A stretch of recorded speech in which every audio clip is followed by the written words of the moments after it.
Hey guys, I'm Dave, this is Tech Harness, and we're just going to go ahead and talk real quick today about how ACPI compatibility works. Now, in my previous video I had spoken about how my laptop had an issue because Windows wouldn't install due to ACPI compatibility.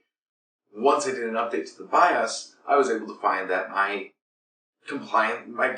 hardware was compatible with it, and now Windows 7 could be installed.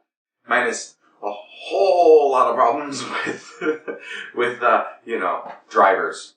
Drivers were a pain in the butt. I couldn't install Windows and had to do a little funky trick and manually install a bunch of stuff and then use an automated tool later on. But what does ACPI do?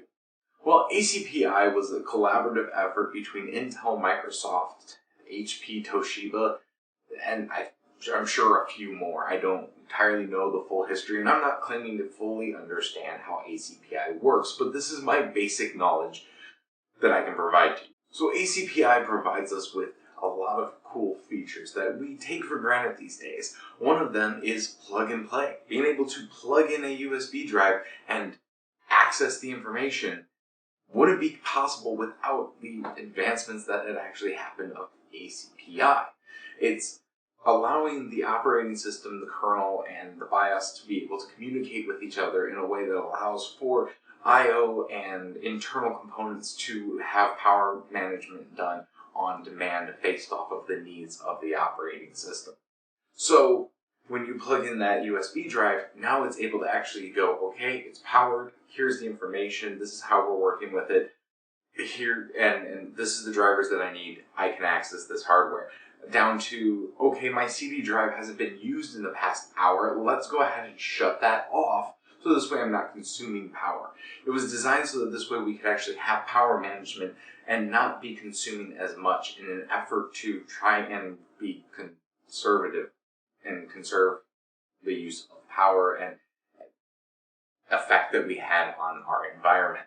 And it's really kind of cool because it allowed for things like sleep mode to happen, where it can go into sleep mode and take all of the information that's in the RAM, write it onto an image, store it inside of the hard drive, and then when everything's hit, you tap the keyboard and it brings it back up, something that we don't think much about. It can go ahead and load all of that cache RAM back into the RAM, load all of that data, and you're back where you left off. It's really kind of cool, but it also is very fundamental to how the operating system, especially like Windows, works, and many other ones, because they rely on having that direct communication with the hardware through the kernel and all of that jazz.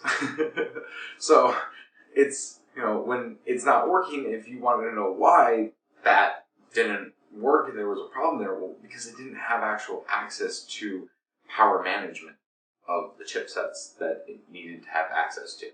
So that's just a basic understanding that I understand as far as I can gather, that I'm trying to share with you to the best of my ability. If you guys like these types of videos, go ahead and give it a thumb up. If you don't like it, go ahead, give it a thumbs down. But I'd also like to ask that you communicate with me and say, hey, that's really boring. How about you, I don't know, I liked what you did in this video, even though this is forever later on and you're finding this now. But the best way to communicate with me, really, because of how YouTube's ecosystem is through Twitter and email. Send me a tweet over at techharness, or send me an email, techharness@gmail.com.